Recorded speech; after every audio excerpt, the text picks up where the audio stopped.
reflections on my journey in academic medicine. One, because I'm a cardiologist, I had to get the heart in there. And two, because I view myself as someone who's really passionate about mentoring. So I base my life on three principles: faith, family, and friends. I believe that mentoring is all about relationships, current, past, and future.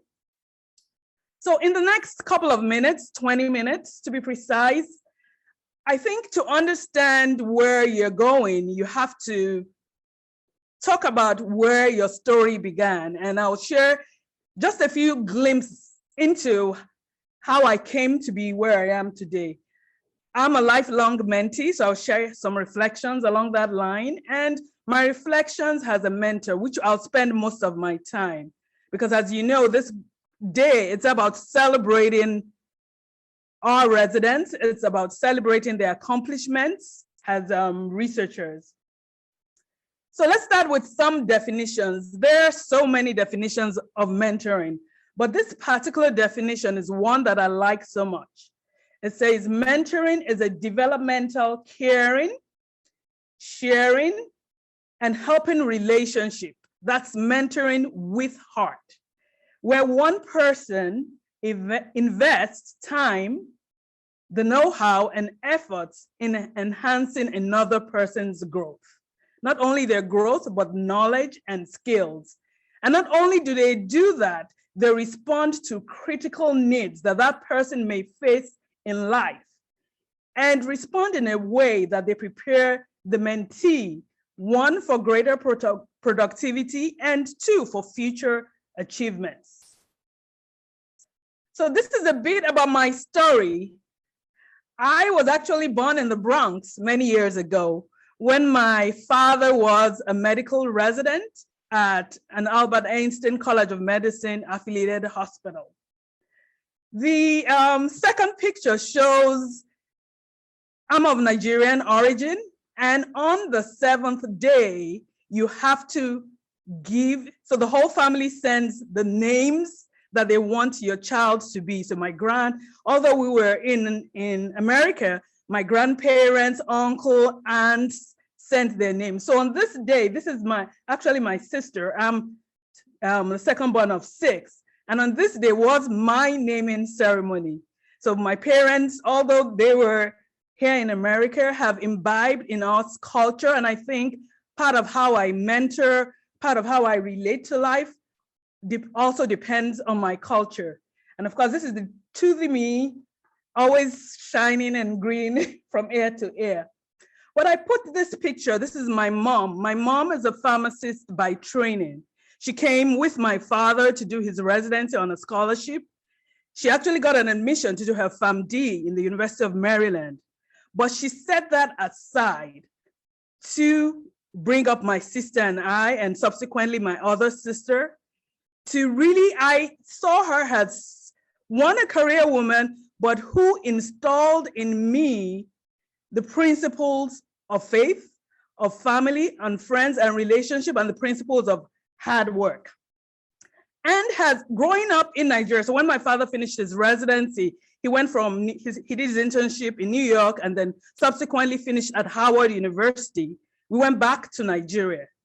And initially my father he was a professor of medicine at one of the universities. So we grew up there, but eventually retired into private practice. And what you see here is his medical center, named after my grandfather in a local town. And as a medical student, my sister and I, my sister she's an ophthalmologist in Liverpool. We spent time observing our father in his clinical practice. So we'll go with him to rounds. And for those of you who are familiar with growing up in developing countries, our medical school was supposed to be 6 years. I probably spent 8 years because we had industrial actions of staff, of non-academic staff, of non-clinical staff. So when those periods, for 6 months, we wouldn't be in school. We would spend that time in my father's medical center, in the lab, looking at slides of malaria, I remember, discussing cases. And I think that really influenced the way I practice medicine. Like I said, a theme that you will see through my presentation is all about family. And this is my nuclear family. So spring break with my 5th grade daughter and my husband, who really have been my backbone and who I really owe most of what I am today to them. And for me, work-life balance is very important, and you see that theme recurring. So how did I get here? I think I mentioned some of that. So I went to school in University of Ibadan, like Dr. Law mentioned, did my medical school there. There was no pre-med, it was straight medical school. And during that course, during the course of medical school, I happened to do a 1-month public health preventive rotation in a local town. The town is called Igbora. That town is called the twin capital of the world because it has the highest number of twin births in the world.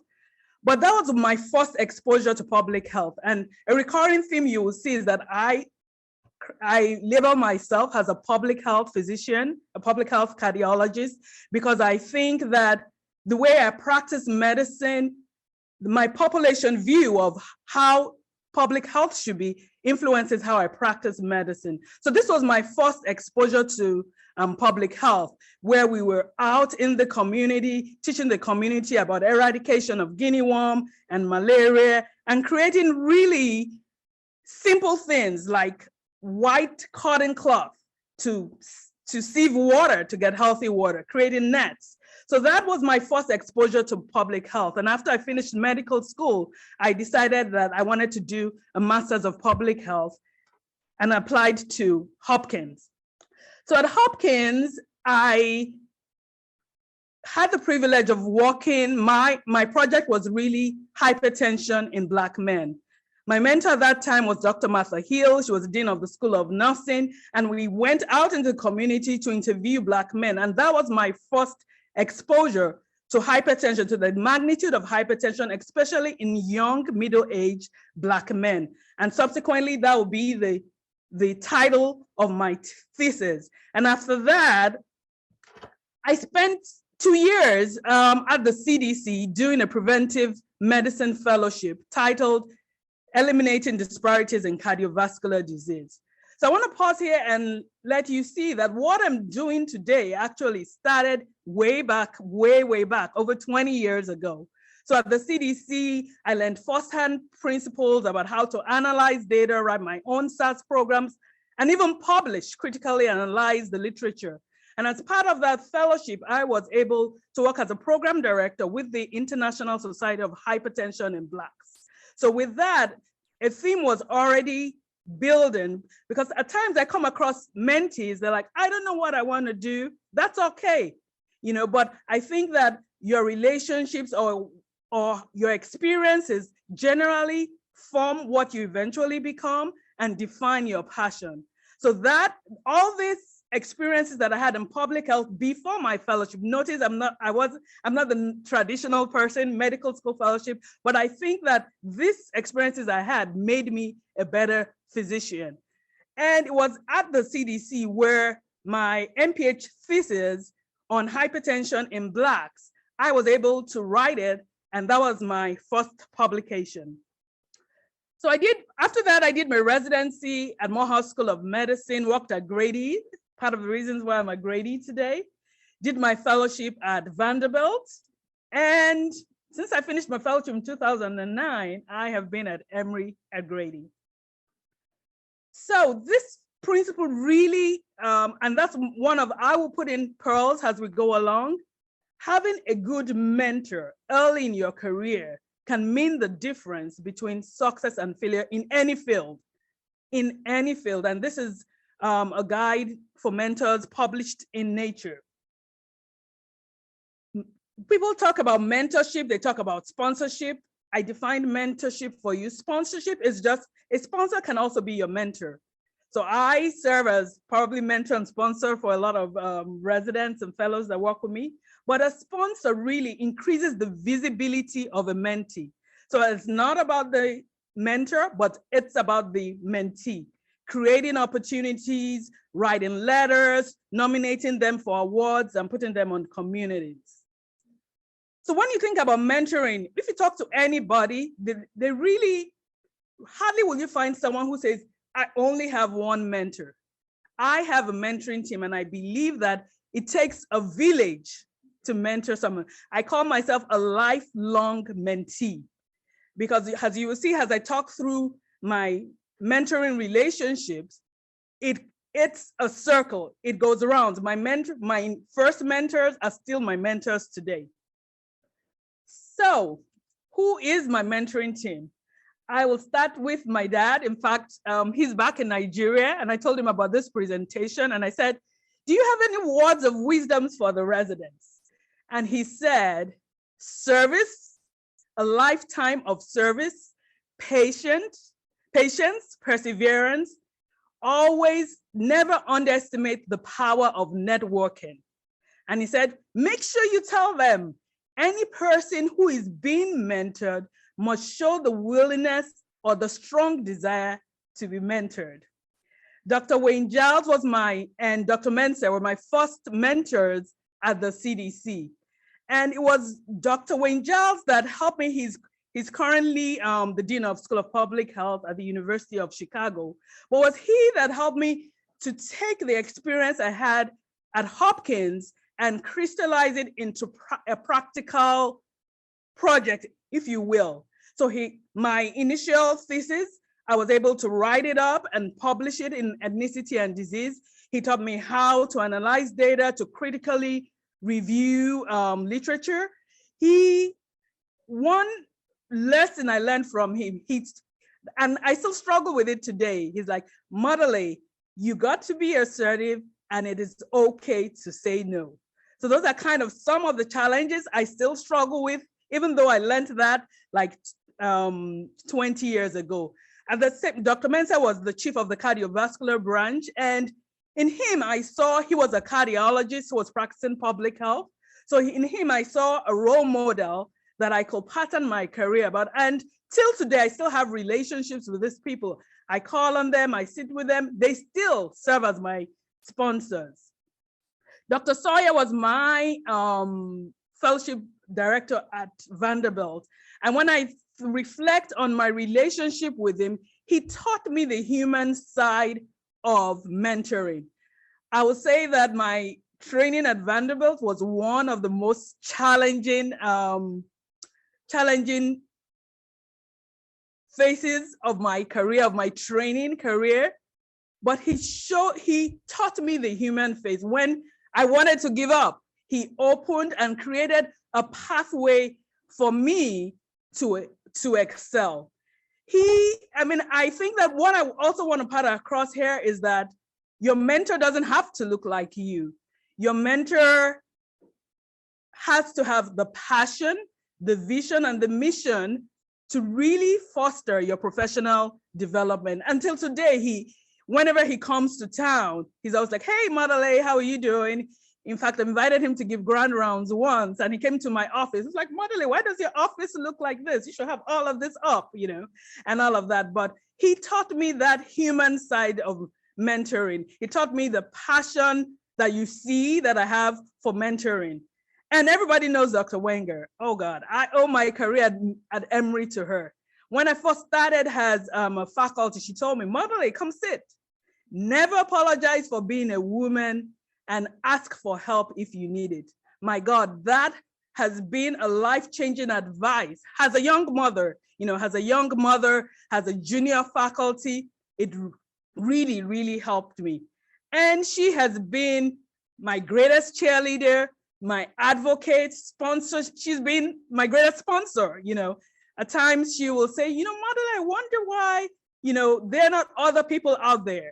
I have struggled with mentorship, I can tell you. I have gaps in mentorship, but she has really been there for me. And then Dr. Sharon Hayes, she's a cardiologist at Mayo.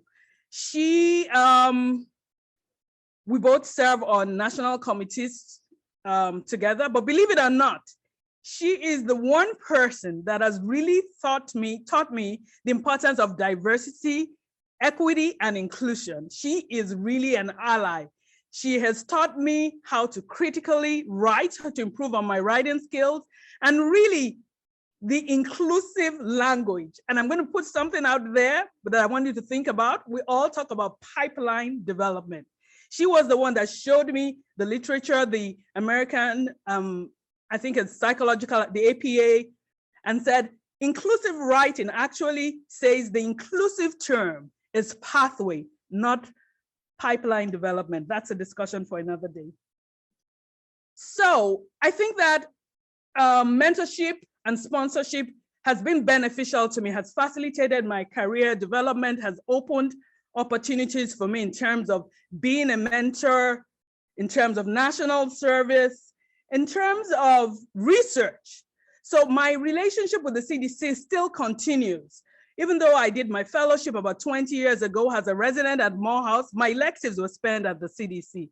As a cardiology fellow at Vanderbilt, I spent 1 year doing work at the CDC. And even now, as an investigator, I've had 2 IPAs, which is kind of a grant from CDC that helps me to continue the things I'm interested in. It's opened doors for scholarships, to be on writing groups, and really taught me, I see in my mentors, how to be a role model to mentor people. I need to move quickly along. So I talked about this earlier. So this publication, Hypertension in Blacks, was actually my MPH thesis. I got the opportunity to write it up and publish it in Ethnicity and Disease in 2003. And as part of that, I got introduced to really how to talk to a patient. So as part of that piece, I also wrote a piece on hypertension, high blood pressure, the silent killer. And believe it or not, 20 years later, through sponsorship of Dr. Mensah, who served as a guest editor for this JACC series on race, ethnicity, and heart disease, I got the opportunity to be a first mentor to write, to update this manuscript really, and to write on race, ethnicity, and hypertension. So what is my mentoring philosophy? I like to say that I mentor through the lens of equity and justice. And to talk briefly about inequality. So this is an apple tree, and inequality just means that there's unjust distribution of resources and opportunities among members of a given society. So it could be you, it could be a patient. So this apple tree, you can see that the apples are more on one side. So there's unequal access to opportunities. And when you talk about equality, everybody's given the same resources. In this case, that is the step stool, right? So if you look at the step stool, you see these 2 individuals, they have the same step stool. But the individual B cannot reach and get an apple because they need an extra resource or extra tool to get to the apple. So that's basically depicting equality. Everyone is treated the same regardless of individual difference. And then we come to equity. Equity recognizes that each person has different circumstances, and it allocates the exact resource. So you can see that this person now has a step stool that allows them to get at least an apple. But where our aspirational goal really is justice, which is removing systemic barriers that really underline inequity and offer equal access to tools and opportunities. So that's my mentoring philosophy. I talk about effective mentoring traits. I think that all that in what I've shown about my mentoring journey, I think that as a mentor, you got to listen actively, you got to help your mentees to network, you got to rejoice in success and convey your joy. And that is very important. Celebrate their accomplishments. As a mentor, I do a lot of self-assessment. I give positive feedback to my mentee and correction where need be. They can tell you that. I encourage them to be innovative. I provide advice to them. I listen to them carefully and provide a safe space to discuss other things. So you're thinking, she's talked a lot about being a mentor. What do I need to do as a mentee? The title of this talk is Reflection. So you're reflecting as a mentee. Listen to your mentor's advice, apply feedback, ask questions when you don't understand. I set deadlines, make sure you meet those deadlines, or explain why you can't meet those deadlines. And show initiative, you know. You may not have what you want to do, but show initiative, show that you're enthusiastic and you appreciate the mentoring effect. So we talked about the traditional mentoring model, and I'm going to move into talking about how I developed a mentoring model that I think has worked with me, because just because of the sheer number of requests, I cannot tell you, my emails are inundated with, can you mentor me, from everybody within, outside of Emory. And I had to kind of figure out which. I credit Dr. Sharon Hayes, who shared with me this facilitated peer mentoring model. So facilitated peer mentoring. So peer mentoring just means mentoring by a group of your peers. It could be colleagues, it could be residents, you know, but our peer mentoring group, this is the model that we created. We have me as a facilitator, and then we have a cardiology fellow who serves as a co-facilitator, and then everybody is divided into mentoring groups. Currently, we have about 3 mentoring groups that consist of a resident, a senior resident, a junior resident, an intern, a medical student, and there's a lead. Each one of them is a leader. We have a program coordinator. I have an MPH real student who helps us coordinate schedules because residents are busy. So initially when we started, the residents were supposed to put all this together, but I quickly realized that that's impossible. So we have an MPH student, and in the future, we're thinking about having an advisory board. So this is not my what I wanted to call the group, but this is what my mentees decided to call the group.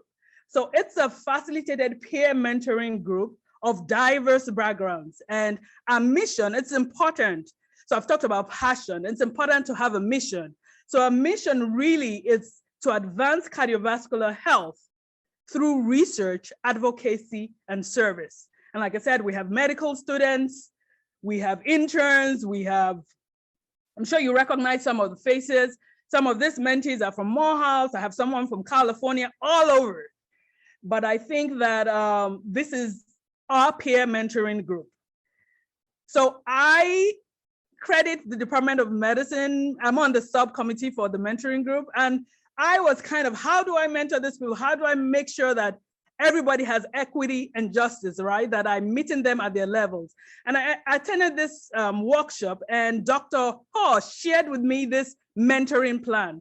So anybody I mentor has to fill this out. It talks about their career goals, their research goals, their accomplishments, and I'm a big believer in wellness. They have to tell me about their wellness strategies, and we sit down and we discuss it, and it's a living document. We will review it. So almost done. Mentoring in the time of COVID. Everybody knows COVID really hit us bad. But how did we kind of pivot back? We had regular wellness check-ins, text, WhatsApp, online meetings, you know, and research continued. We actually used COVID as an opportunity to do research at Grady. We looked at the heart failure patients. We looked at echo manifestations of patients with COVID, and all this got presented at national conferences. So like I mentioned, creating a supportive, safe space. This was welcoming our cardiology fellows. We had fellows there, their spouses, residents, medical students, and the little girl is the daughter of one of my colleagues. This is a picture of a virtual mentoring session during COVID, you know, just regular check-ins, creating a safe space for everybody to express themselves. Dr. Alexis Oko is our co-facilitator. We have quarterly academic sessions open to everybody. Our first session was in January. We had over 40 participants from Morehouse, from Emory. Even I had someone call in from Ireland. He happens to be a medical student who's the daughter of one of my best friends. So that's what we're doing today. We're celebrating accomplishments. So I'm just going to go through a series of pictures of what we have accomplished, because you got to measure outcomes. So this is the recent American College of Cardiology conferences. We had medical students presenting complex cases. In fact, one medical student, after he presented, they were like, oh, what year of fellowship are you in? But that was preparation. We had a pre-session where we had Zoom conferences where I was just a facilitator, where the residents and the fellows helped them to get through presented. For most of these people, this was their first conference. I'm sure, I don't know if you're aware, sorry, this is related to cardiology, but the American College of Cardiology is trying to diversify the workforce. So they have different cohorts where they peer residents with mentors, introduce them to research, sponsor them to conferences.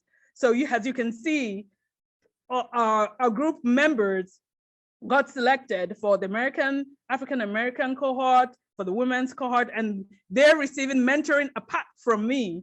And I also happen to have 2 other mentees that are not here in this institution participating in this program. How did these residents get to attend ACC? They received scholarships from the ACC. They received scholarships from the Association of Black Cardiologists as well. And for whatever that was left, as a researcher, I was, with some discretionary funds I was able to meet the balance. So all these residents attended the conference at no cost to them. That is sponsorship. So this group that I have now, just in start now, I'm sure you recognize some of these fellows, Mohammed Merchant, Aubrey Grant, Pranay, Courtney Beth. They're all cardiology fellows at different institutions. It's just that now I have like a method to what I do. Some of the accomplishments we have, Kemi won first place at the Association of Black Cardiologists, Cardiology in Training. It's a competition, best abstract competition. She was a finalist and she won the competition and she participated virtually. Aubrey Gant is doing some great things in this realm of diversity and inclusion using artificial intelligence to determine equity. And of course, you all know Martin, the incoming chief resident, I think 2023, he was elected to Cardio Nerds, for those of you who know about it. Celebration, I'm all about celebration, family relationships. In a group, we celebrated weddings of fellows, of residents.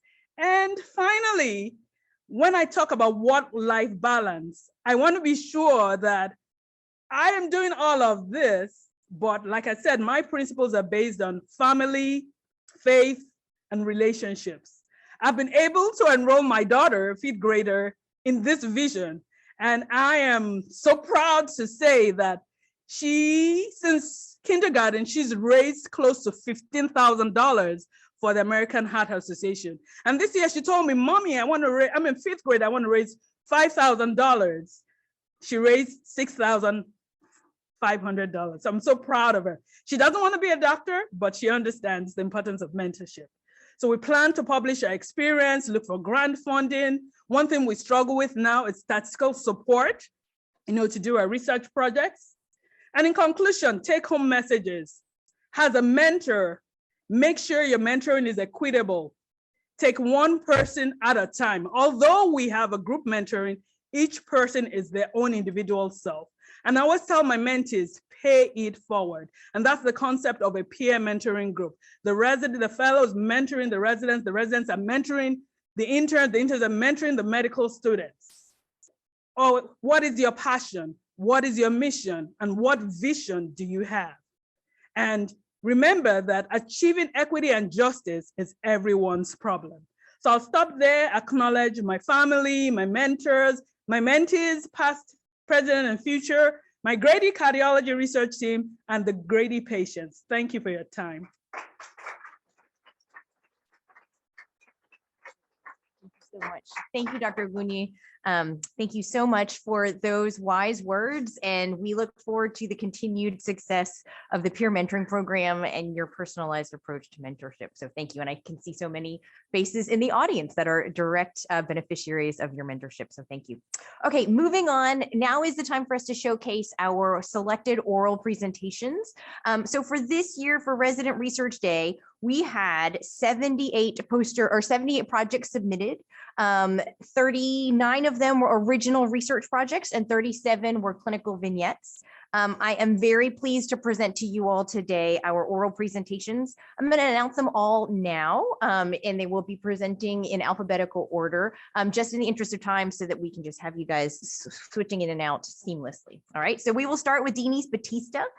She is going to present her research on reducing peri-procedural concerns and effort to improve colorectal cancer screening show rates in the age of COVID-19.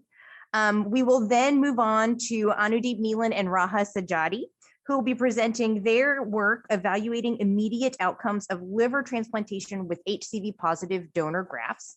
And then we will finish with Alex Metelsky's clinical vignette, P or pus, a case of urethral-cutaneous fistula with a penile abscess. All right, with that, I pass it over to you, Deannys. No, how can I compete with that? So much, Dr. Law. I'm hoping everybody can hear me okay. I'm just having to adjust the microphone here for my vertically challenged. So for those who don't know me, I'm Deannys Batista. I'm a third-year internal medicine resident. Thank you so much for those who are zooming in and those who made time to join us in person today. Very grateful for the opportunity to talk to you guys about a quality improvement project that I participated in with members of the digestive disease department here at Emory. This project, I'm just gonna quickly go back to the introduction page. This project was led by one of our GI fellows, Sobia, under the guidance of Dr. Iskander and Dr. Christie. Our effort was really to improve colorectal cancer screening show rates in the age of COVID. Before we begin, I absolutely have no conflicts of interest or financial incentives to report. I don't think that any of us can think and say the words 2019, 2020 without thinking of COVID. I think that COVID really affected our healthcare. It affected us as providers. It affected our families. It affected the care that we were able to provide our patients. It affected our patients directly. I also think it's important to take a step back and to be able to reflect and analyze the indirect effects that this pandemic had on our patients. It really, if you think about it, it really affected the core of preventative medicine. With the closure of outpatient centers and cancellations of screening procedures, cancer screening really was placed on a back burner, right? We saw drastic declines in cancer screenings. And so even when the centers started reopening and rescheduling patients back to elective procedures, we saw that patients were still canceling their procedures and often citing the fear of exposure to COVID-19, despite having the opportunity to still come in. And rightfully so, right? In August of 2020, Georgia had the highest per capita circulating infection rate in the nation, and not a title that we wanted, but we were also cited to have be the most likely state, just kind of changing without, the most likely state that someone might be exposed to COVID-19. And so it's no surprise that colonoscopy being the gold standard for colorectal cancer screening, with that decline, we also saw and could expect a decline in the diagnosis of GI-related cancers. I don't think by no means that Emory was immune to the declining rates of failure of patients to come in for their screening colonoscopy. And so we aim to find a way to improve these rates at our own endoscopy center here at Emory. A quick summary slides of the methods and sort of what comprised her project. We wanted to find a quality improvement project and an intervention that really focused on patient engagement and patient education. And this, we did so by a scripted telephone call. We'll take a closer look at some of these things later in later slides, but we used this scripted telephone call to address patient concerns about COVID-19 and also go over safety methods that were being implemented here at Emory. We reached out to patients ages 40 to 75 who were already scheduled for a screening colonoscopy. That call took, it was about a week before their scheduled procedures. And I want to emphasize that these were patients who already had a scheduled colonoscopy. Our intervention was not meant to encourage them to make an appointment, to schedule their screening colonoscopies, but rather just to keep the appointment that they already had. For those patients who made it to their procedure and those who completed the procedures were invited to complete a survey in which they provided feedback about the phone call intervention. And so after going over the results of the surveys, we were able to go over the pathology reports and procedure reports as well in order to determine the burden of neoplastic lesions that were found in the scopes of these patients. And for interest of time, I'll kind of just glance over the eligibility criteria as well as the exclusion criteria. But essentially the patients that we enrolled as part of this project met the age range of 40 to 75 years. These were patients that were capable of informed consent, and who otherwise we thought would be available to participate in the length of the study. We excluded those patients, for example, for your reference, that met these criteria. Patients who had impaired cognitive ability, who were diagnosed with immunodeficiency syndrome, or who were on immunosuppressive drugs. And so we had our patients, right? We had our cohort of patients, and so time came for the intervention. This is actually the scripted phone call that we use. By no means is it meant to be read completely. I just wanted to highlight some of the important points that we talked with the patients. A lot of this focused on the safety protocols that were being taken at Emory. So for example, at that time, patients were required to get a pre-COVID testing prior to their procedures, anytime from 48 to 72 hours before their procedure. We talked about things like strict visitor policies, how only the patient themselves were allowed in the endoscopy centers. We talked about the strict adherence to PPE, mandated PPE of the nursing staff inside the endoscopy suites. We even talked about how far the beds were in the PACU area. And so for those patients who came in and completed their procedures, this is the actual survey that we provided them. It's a little bit hard to read, I realize, but as you can see, comprised of questions like, did the information that we gave you through the intervention phone call, was that helpful at all? Did it help you to ease any sort of the concerns that you had of being exposed to COVID-19 while in our endoscopy suite? Did you even get the intervention phone call?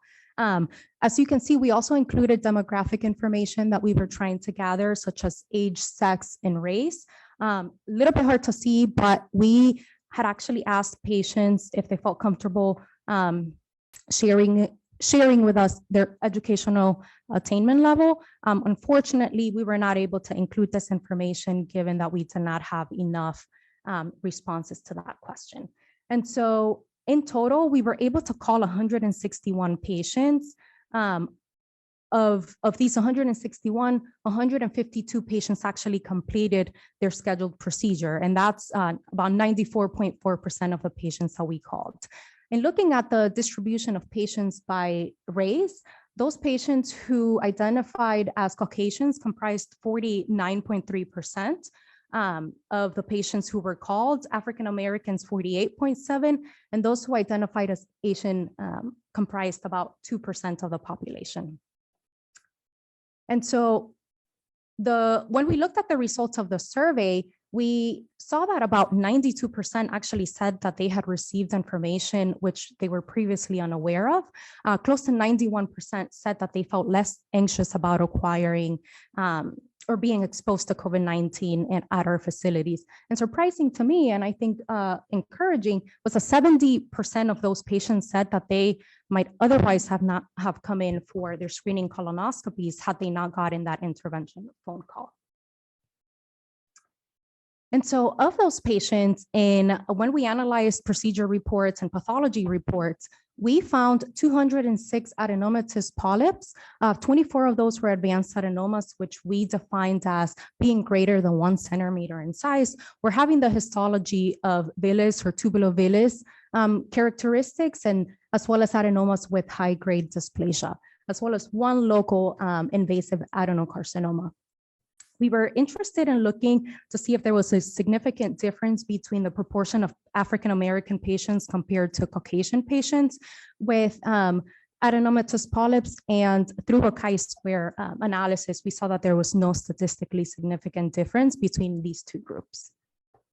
And so in summary, we really do think that our study suggests that communication and patient education about COVID-related issues was really key to reducing peri-procedural concerns about COVID. It also promoted adherence to cancer screenings, and in our case, colonoscopies. Oh, too far.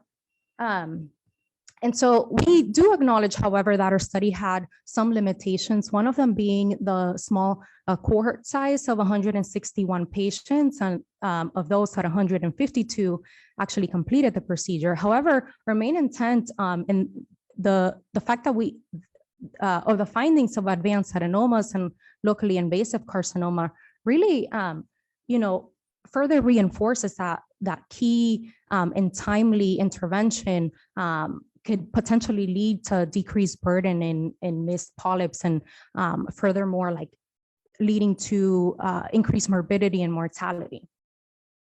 And so I think long-term, we another one of our limitations was that we unfortunately had to exclude the control arm. So initially our intention was to provide patients with the survey regardless of the intervention. Those who didn't get the intervention phone call were going to be our control group. However, there was some misinterpretation of a nursing phone call, which they mistook as an intervention. And so ultimately we excluded that control arm from our study. However, our main intent or our main focus from the get-go was really to be able to implement something to increase show rates. And so what exactly do we do now with all this information, with the data that we found? And for us, it was really demonstration that standardized patient communication, even something as simple as a phone call, could perhaps be implemented in the scheduling process of colorectal cancer screenings in an effort to improve show rates. I think in the long run, hopefully this allows for more timely intervention. Hopefully this in turn serves to mitigate some of the GI disease burdens. Importantly, to also reduce healthcare costs, and just as importantly, I think to be able to improve patient satisfaction. And so that is the end of my talk. These are my references. This has a mind of its own, but just as you saw, I'd like to acknowledge the group that I worked with in the digestive disease team, as well as Emery for giving me the opportunity to present this quality improvement project, and the research chiefs for kind of guiding me through this presentation.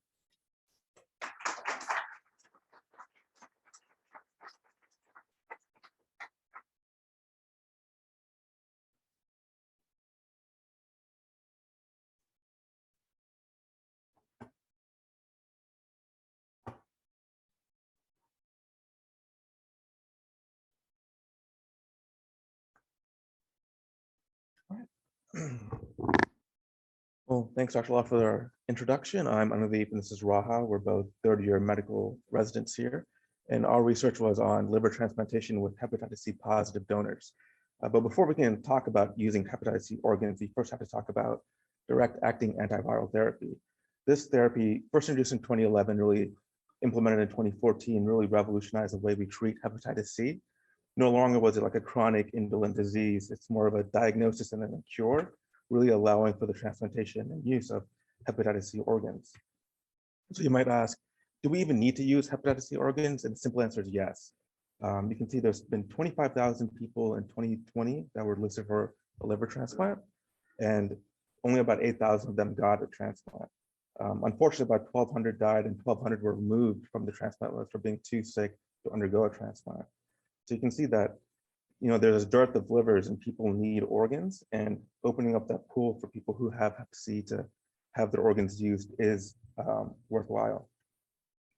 It's one thing to offer an organ, but it's another thing for a patient to actually be willing to accept that organ.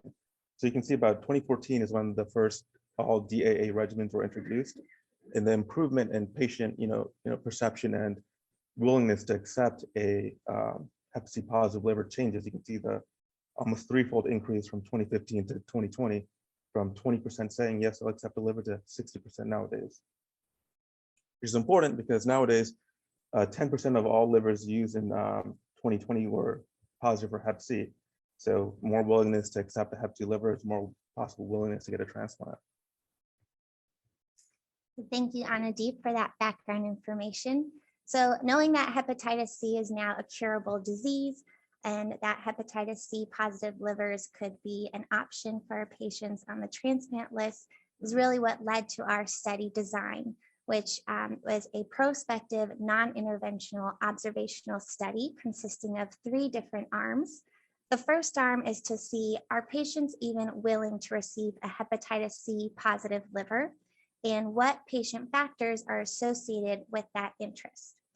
Secondly, based on if a patient was willing or unwilling to receive a hepatitis C positive liver, we wanted to know, did that actually affect the time it took for them to receive a liver transplant? And lastly, which is what's very exciting to us, is looking at post-transplant outcomes and comparing outcomes between patients who received a hepatitis C positive liver and those who received a hepatitis C negative liver. So again, AIM-1 is where we're looking to see which patients are willing versus unwilling to receive a hepatitis C positive liver. And the way we did this was that educational documents were actually mailed out to our patients, informing them about hepatitis C, its treatment, and the potential to use these livers for organ transplantation. Patients were encouraged to speak to their providers about any questions or concerns that they had. And lastly, the electronic medical record was updated to denote whether a patient was unwilling or willing to receive one of these organs. So looking at our data from AIM-1, we had 124 patients, 94 of which, or about 76%, were actually willing to receive a hepatitis C positive liver.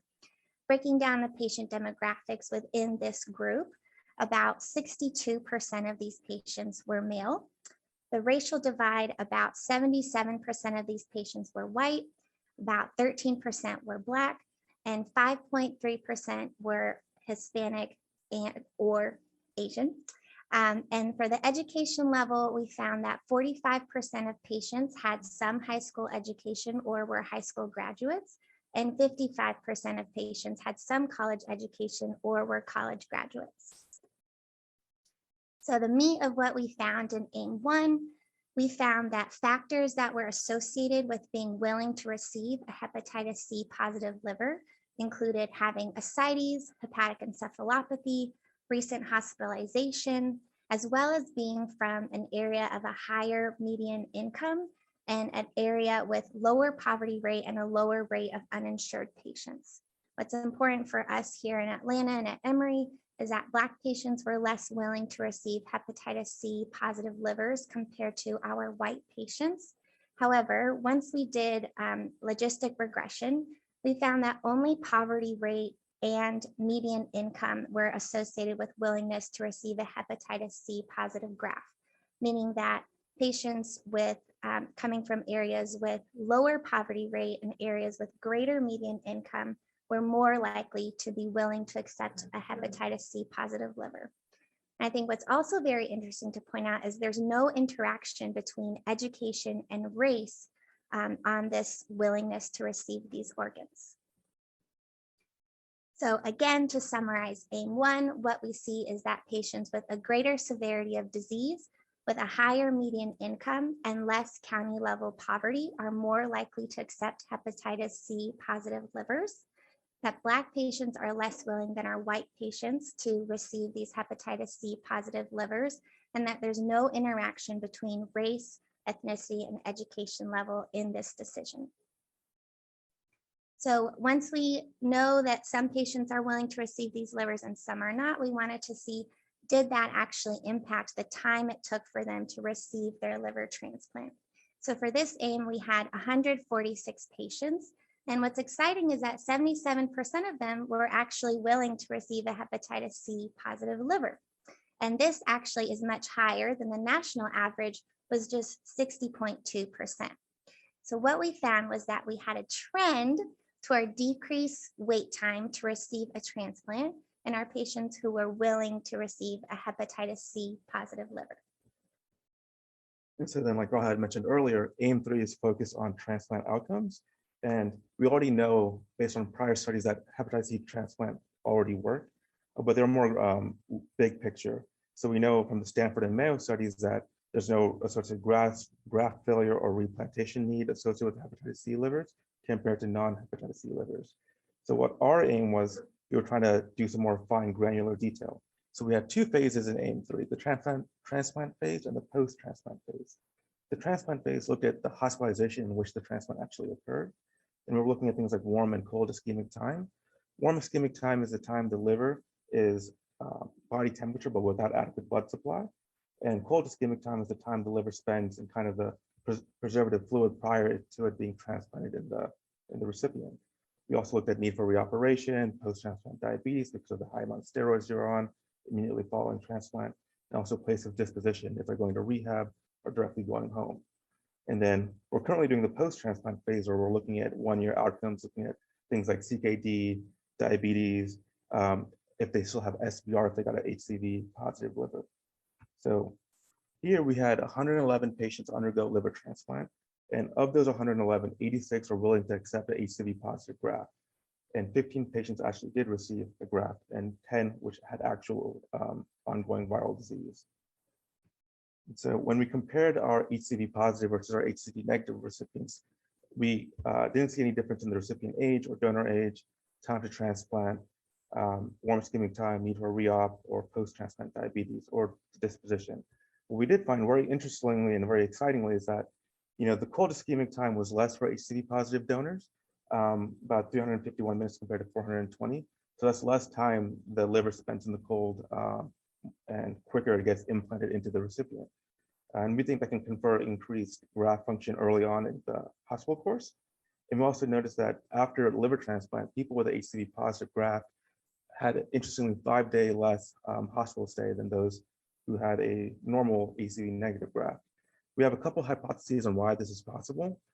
We think the people who accepted the HCV positive graft may have had a lower MEL at the time of transplant, or even the lower cold ischemic time maybe developed, gave better graft function to the liver immediately post-transplant.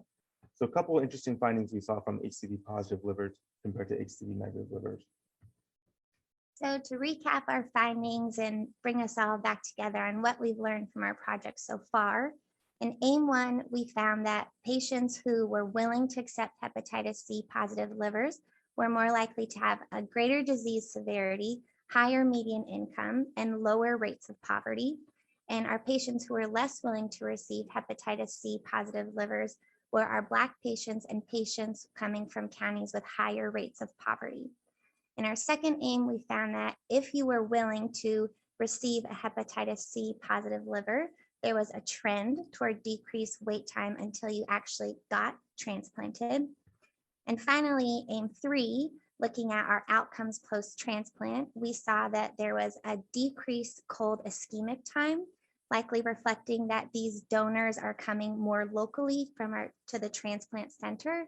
And lastly, that they had a shortened transplant hospitalization by about 5 days, again, thinking that that's related to the decreased cold ischemic time yielding more quicker liver recovery and function.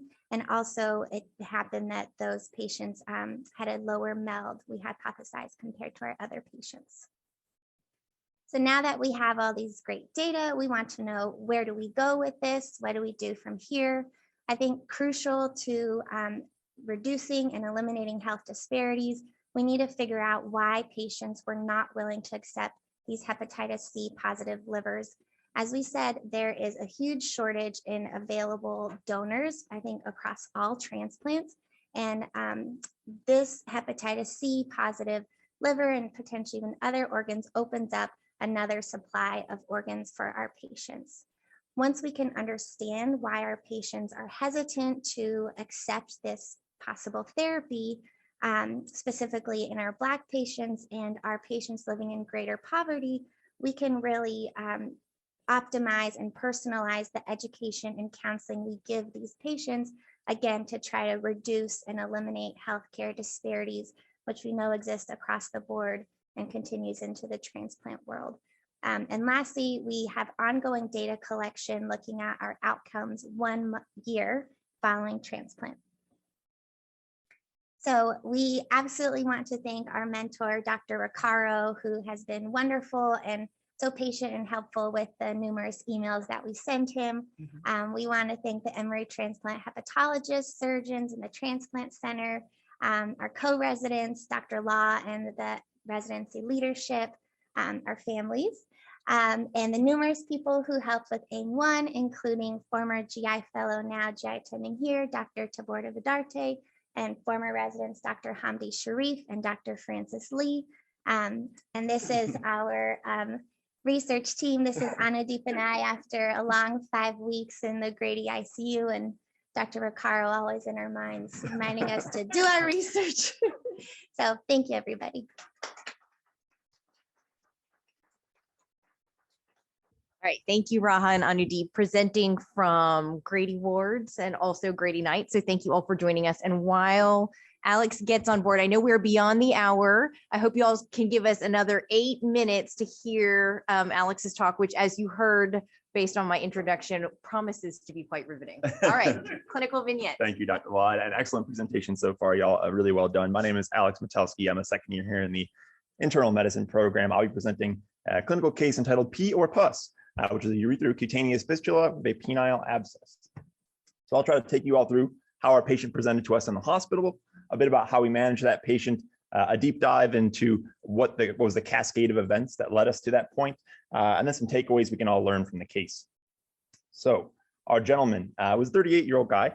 Didn't really have any past medical history that we knew about, though as he kind of stabilized a little bit and we got some clues from his family, he did have about a month's worth of polydipsia, polyuria, probably some increasing tiredness. And then he had a few weeks of these inner thigh wounds that were draining, possibly longer. He presents in extremis. He actually collapsed at home. He had to be brought in via ambulance. He was extremely hypertensive when he showed up. He's tachycardic and hypoxic. And he's stuporous, he has dry mucous membranes, and these inner thigh draining wounds with very boggy, indurated perineum, scrotum, and penis. He has to be intubated and put on pressors because he's so sick. This is an image of what those draining thigh wounds looked like. So we have wounds in various stages of opening and closing and scarring over. That's on the right arrow. The left arrow just shows you a little bit of how swollen that scrotum was, and then a bit of the desquamation going on at the surface level. A view of his right thigh, then similar draining wounds there as well as some of the breakdown of the tissue in the intertriginous zone. And then here we have a close-up of the perineum itself. That scrotum is being elevated out of the way. The perineum, you can see just how swollen that is. That does not look normal. Those wounds were enough for dermatology to help us diagnose hidradenitis suppurativa in the patient as one of his constellation of problems. So as everybody does, they come in the emergency department, they get a battery of tests. When he gets his labs, the basic chemistry comes back. I want to draw your attention just to the glucose over 1100, the bicarb of 16, an anion gap of 25, which was primarily made up of a beta hydroxybutyrate of 7.7 and a lactic acidosis of 6.2. As some of our astute medical students will have probably guessed by now, this gentleman is presenting with probably a diabetic ketoacidosis, and indeed his A1C sets a personal record for me of 19.2%. Because he's presenting septic and septic shock as well, we get some blood cultures, and those come back 2 of 2 positive for Klebsiella oxytosa. He also gets scanned down there in the emergency department. That reveals an extremely edematous perineum, scrotum, and penis.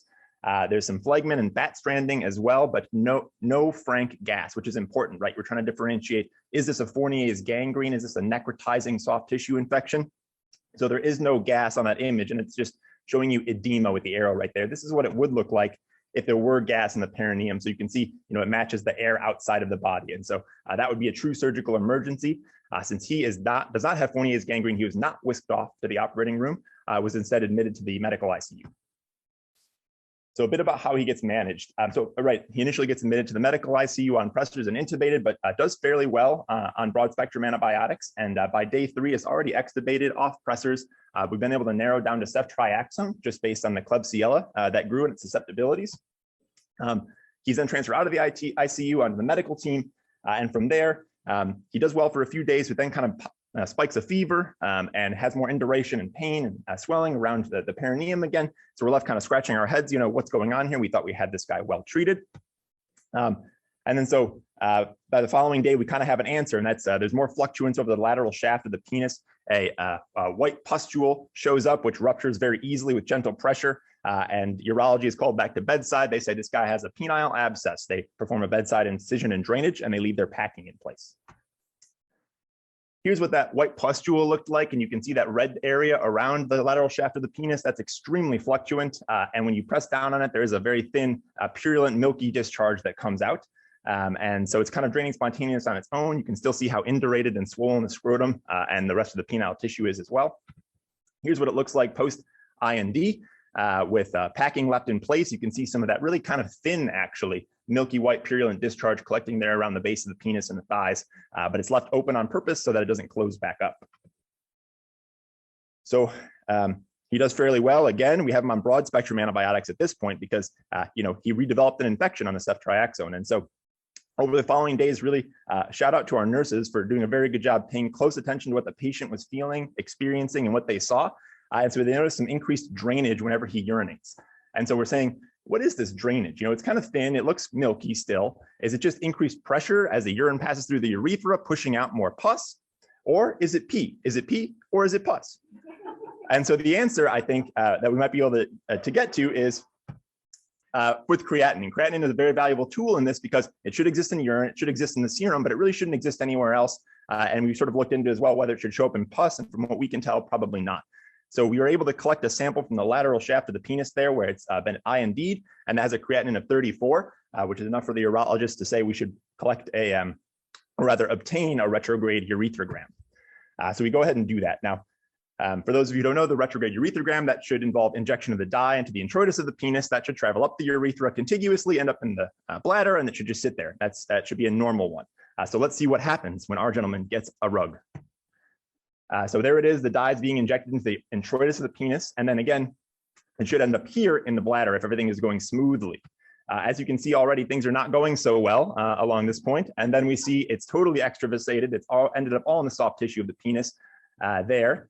And then subsequently, just a few more images to show you just how extensively this all leaves the urethra, and none of it ends up in the bladder like it should. So it just kind of all collects there within the site of the believed abscess. And so that's enough to say that this gentleman has a totally obliterated urethra, and he requires suprapubic catheterization in the operating room with urology, which will need to remain in place. But he does fairly well. Other than that, is now finished his course of antibiotics. We're able to get him home just on treatment for his hidradenitis. And you're asking, how is he doing now? Well, he saw our own intern, Dr. Hannah, in clinic about a month and a half later. Blood glucose is under much better control on insulin. Overall, his wounds seem to be healing quite well, but he's still requiring that suprapubic catheter. So what exactly do we think happened here? I think going back through the cascade of events can lead us to some interesting conclusions about the pathobiology of what happened here. So first, we have a gentleman with hidradenitis suppurativa, which then was extremely exacerbated by very uncontrolled diabetes. That served as a nidus for secondary infection, development of this really severe perineal infection that wasn't a true necrotizing soft tissue infection, but was somewhere along the way there in the form of a phlegmon that led to bacteremia, subsequently sepsis, and then diabetic ketoacidosis. And then lastly, we started treating the particular organism, this Klebsiella, but perhaps it was polymicrobial all along, like a lot of these perineal soft tissue infections. And so that really allowed then whatever was still going on in there to develop into a full abscess. Now, when we drained the abscess, it didn't grow anything, probably because he was already on broad spectrum antibiotics. But the gram stain was notable for gram-positive bacilli and yeast, kind of again, suggesting that maybe there's a mix of things going on in there, even while we were just treating for that singular gram-negative. I won't belabor the point too much, but just to make it known, so hidradenitis suppurativa, right? It's a dysfunction of the follicles. You get this horrible sinus tracting beneath the tissue, and that can really serve as a reservoir for bacteria with formation of extensive biofilms. And these urethral fistulae, well, they're not really very common. Mostly they happen iatrogenically during procedures or during placement of Foley catheters. They can also happen very rarely in hidradenitis suppurativa itself. We were able to find at least one case of a gentleman with diabetes who developed a urethral-cutaneous fistula, and at least one case of somebody who also developed an abscess with hidradenitis suppurativa. But just to say, in general, these are very, very rare events to happen in concert together. So what can we all learn from the case when we conclude? Well, I think some big things would be, one, hidradenitis suppurativa, we think about it as a chronic infection that might be managed in the dermatology clinic, but really it can happen all along a spectrum. And certainly it can serve as a site of superinfection, right? You have this place where bacteria can dwell, and then a lot of interconnections in a very susceptible area of the body. And so you can eventually get sepsis too, if left uncontrolled. Two would be that a perineal infection, again, can exist along a spectrum. Oftentimes we're sort of determining, is this Fournier's gangrene? Is this not Fournier's gangrene? Is this an operative emergency or not? But really there is a spectrum somewhere there in between. And in this case, it made source control particularly difficult. Three, if you're looking for P or pus in the future, consider creatinine. It will be your friend. And then lastly, I think don't be afraid to call in the cavalry again and again if you need it. We had to have many consultative conversations with our urology colleagues because it's a very unfamiliar territory, that region of the anatomy. And I think that they were very helpful in making sure this patient got the appropriate care and helped drive his clinical course in the right direction. I would be remiss if I didn't acknowledge some of the fantastic people who did the bulk of the work in taking care of this patient. Dr. Hannah, who's an intern in our program, Tu, who is our medical student and just a fantastic person, Dr. Trammell and Dr. Saeg, who are attendings. And then lastly, shout out to a couple of our nurses who did a really good job making sure they listened to the patient.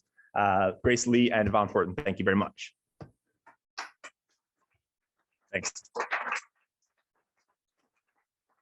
Thank you all for sticking around, as I promised. I know that Dr. Metelsky made it worth your while. So thank you all. At this point, I think we should adjourn. We look forward to seeing everyone in the School of Medicine lobby at 4 p.m. for poster presentations. All right, have a great day, everyone. Great job, Dave.